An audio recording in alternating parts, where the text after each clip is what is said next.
নমস্কাৰ। কেইদিনমান আগত আমি গজৰাজ মিলিটাৰী ইণ্টেলিজেন্সৰ পৰা এটা ফেক নামত সিম লোৱাৰ ৰেকেটৰ খবৰটো পালোঁ। যেতিয়া এইটো ষ্টাডি কৰা হ'ল, স্পেচিয়েল ব্ৰাঞ্চ আৰু STF মিলি পেলাই এইটো ষ্টাডি কৰিলে। আমি ইয়াৰ গোটেই টেকনিকেল এনালিচিছটো কৰিলোঁ। টেকনিকেল এনালিচিছ কৰাৰ পিছত বুঝা হ'ল যে এটা ডাঙৰ ৰেকেট চলি আছে আৰু মানুহবিলাকে সিম একৱায়াৰ কৰি নট অনলি সাইবাৰ ফ্ৰড আৰু এণ্টি নেশ্যনেল এক্টিভিটি কাৰণে ইউজ কৰি আছে, বাট হোৱাটছএপবিলাক OTP পঠায়। যিটো হোৱাটছএপ খুলিবলৈ OTP লাগে, ইটো পাকিস্তানতে পঠাই আছে। সো তাত কি ইউজ হৈ আছে ইটো লাহে লাহে গম পোৱা যাব, but it is very clear that the WhatsApp OTPs were being shared with an entity in Pakistan, which points to very serious implications. গোটেই বস্তু বুঝাৰ পিছত, এনালিচিছ কৰাৰ পিছত an operation was launched. অপাৰেশ্যনৰ নাম হ'ল অপাৰেশ্যন গোষ্ট সিম। 14 তাৰিখ STF কেছ ৰেজিষ্টাৰ কৰিলে। মই কেছৰ নম্বৰটো গাই দিওঁ, বাকী সেকশনবিলাক আপুনি পিছত প্ৰেছ ৰিলিজত পাই যাব, বাট যদি আপোনাক লাগে মই গোটেই কথাটো কৈ দিওঁ। STF PS case number 2/2025 under sections 61(2)/147/148/62 of BNS read with section 18 of the UAP Act and section 66 of the IT Act. তাৰ পিছত ইনভেষ্টিগেশ্যনটো লঞ্চ হ'ল। অকৰ্ডিংলি আমাৰ টিমবিলাক ডিছপেচ কৰা হৈছে। এটা টিম ৰাজস্থান গ'ল, এটা টিম তেলেংগানা গ'ল, আৰু অসমত ধুবুৰী আৰু মৰিগাঁৱত আমাৰ টিম ডিছপেচ কৰা হৈছে। From the 16th afternoon onwards অপাৰেশ্যনটো লঞ্চ কৰা হৈছে। তাৰপিছত the following people have been picked up from various locations. Sadiq of Bela village, PS Sikri, district Bharatpur, Rajasthan. Arif Khan of Sohodi Ka Bar, Sohori in Alwar, Rajasthan. Sajid of Sohori Ka Bar, Sohori, PS Akbarpur, Alwar, Rajasthan. Akik Rojki, again district Bharatpur, Rajasthan. এখেতক গুৱাহাটী এয়াৰপৰ্টত ধৰা হৈছে yesterday on the 16th. Arshad Khan of PS Nagar district Bharatpur, হিজন ফ্লাইটত উঠি গৈছিলে, আমাৰ team ফলো কৰি কৰি গৈ নিউ দিল্লী এয়াৰপৰ্টত ধৰিছে। তাৰপিছত মফিজুল ইছলাম of ধুবুৰী, কিন্তু তেখেতক ধৰা হৈছে in Sangareddy district of Telangana.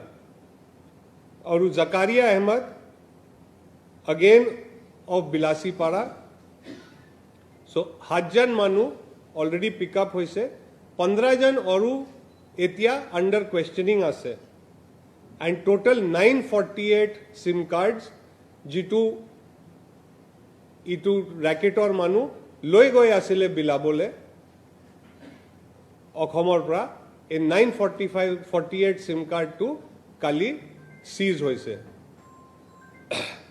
যিটো গোটেই আজিকালিৰ cyber scam, anti national activity, বাহিৰৰ দেশৰ ইণ্টেলিজেন্স এক্টিভিটি, ইণ্ডিয়াৰ এগেইনষ্ট যিটো এক্টিভিটি চলি আছে, এইবিলাকত এনেকুৱা সিম কাৰ্ডটো ইউজ হয়। সো ইটো এটা ডাঙৰ অপাৰেশ্যন আৰম্ভ হৈছে। যেনেকৈ আগৰ অপাৰেশ্যনত আমি আপোনাক বেছিক ইনফৰমেশ্যন দিওঁ, as the investigation progresses, as questioning happens. এতিয়া মানুহ ধৰা পৰিছে, questioning hobo, interrogation hobo, baki kotha tu ulabo. But আপনাৰ মাধ্যমৰ থ্ৰু আমি আকৌ চাবক কওঁ যে যদি আপুনি কোনবা আননোন হোৱাটছএপৰ পৰা কল পায় বা এনেকুৱা কোনবা ইনফৰমেশ্যন বিচাৰে বা যেনেকৈ কোনবা আপোনাক ফোন কৰি কিবা সেনসিটিভ কথা বিচাৰে কেতিয়াই নিদিব because this is the kind of racket যে সিম কাৰ্ডবিলাক তাত গৈ পায় কেইদিনমান আগত আমি এনেকুৱা এটা সিম কাৰ্ড ট্ৰেছ কৰি চেণ্ট্ৰেল এজেন্সিৰ লগত শ্বেয়াৰ কৰিছোঁ কোনবাই ইটো সিম কাৰ্ড ইণ্ডিয়ান নম্বৰ হোৱাটছএপ দেখায় কিন্তু বেলেগ বেলেগ ঠাইত দিল্লীত ট্ৰুপ মুভমেণ্টৰ কথা সুধি আছিলে সো এনেকুৱা সিম কাৰ্ড লৈ এছপিয়নাজৰ কথা হয় ক্ৰাইমৰ কথা হয় মোষ্টলি যিমান কথা হয় সব আমাৰ দেশৰ বিপৰীতত হয় এণ্টি নেশ্যনেল হয় থ্যাংক ইউ ভেৰি মাচ জয় হিন্দ জয় আই Assam Let me finish the questions in Assamese and then we'll go to English. Etia ami operation ghost sim or kotha pati asu. Etia ghost sim or e kotha pati. Ha. Moi etia to apnak explain korisu. Je a sim card loe in sim card what pora WhatsApp khola jaye. Jetia WhatsApp khole tetia eta OTP ahe.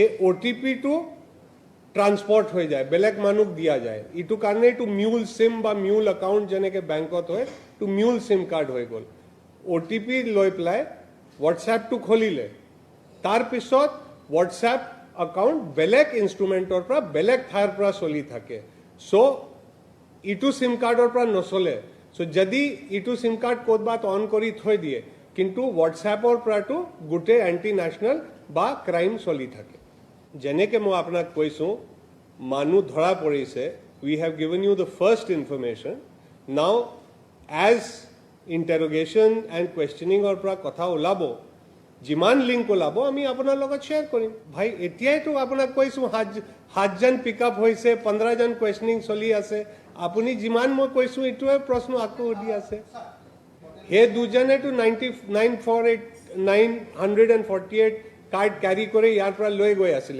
এতিয়া ইহঁতৰ interrogation কোৱেশ্যনিং হ'ব তাৰ পিছত গুটে অৰু নেটৱৰ্কত G আছে এটো ওলাব okay you want me to do this in we will give you all the photographs we will give you a written press release 948 service provider jitu responsibility ase and how service providers have to handle this is handled at the central government today also I spoke to the concerned people in the central government and SOP has been worked out SOP ৰ মতে নৰমাল মানুহে সিম পাবলে বহুত অ্যাকশনৰ through যায় ইহঁতিয়ে কেনেকে সাৰ্কামভেন্ট কৰিছে এটো কেছত ওলাব আৰু আমি গুটে যেটো আমাৰ ইনভেস্টিগেশনত ওলাব আমি সেন্ট্ৰাল গভৰ্নমেন্টৰ যিমান এজেন্সি আছে তেওঁবিলাকৰ লগত শ্বেয়াৰ কৰিম য'ত লুপহোল আছে তেওঁবিলাক অলৰেডি প্লাগ কৰি আছে this is a ম্যাটাৰ which everybody is seized of আমি যেতিয়া মৰিগাঁৱৰ কথা ক'লে আপোনাৰ মাজত কোনবা মানুহ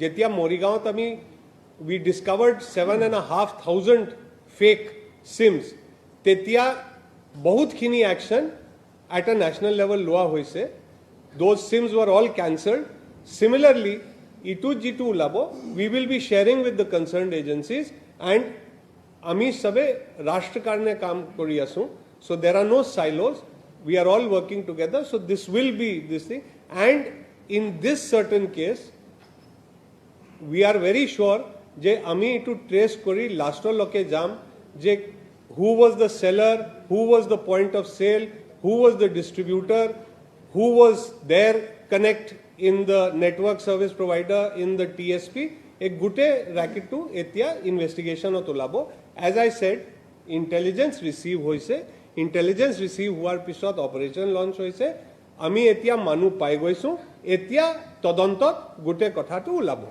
OTP পঠায় তাৰ পিছত তেতিয়া তাৰ পৰা WhatsApp to use হয় সো যেতিয়া তাৰ পৰা ফোন কৰে আপোনাৰ ফোনত যদি ফোন আহে তেতিয়া ইন্ডিয়ান নম্বৰ ভাবিব আপুনি কিন্তু WhatsApp to তাৰ পৰা চলি আছে SIM card are being taken from all over the country they are being taken from here also but those places are where the SIM cards land and they are used from there so jeneke apuni dekhise je apuni koise Jamtara Bharatpur So it to Bharatpur or Kiman Manu Dhora Puri.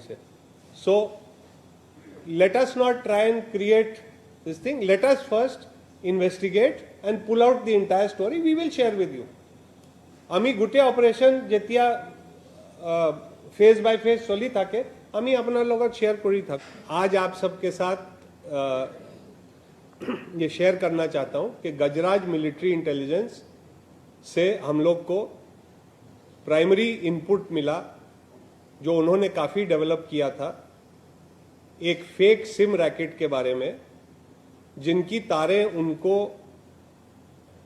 ये पता चला कि पाकिस्तान तक जुड़ी हुई हैं उसको फिर एसबी और एसटीएफ ने आगे इन्वेस्टिगेशन किया और उस इन्वेस्टिगेशन से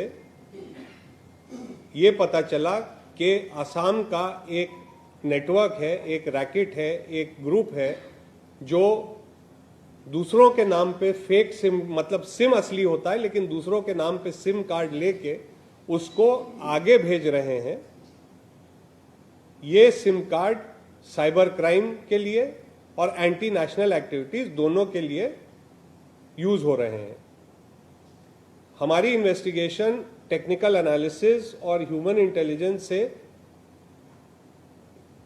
ये पता चला कि ये नेटवर्क सिर्फ असम में नहीं है पर इसके तार राजस्थान तक जुड़े हुए हैं।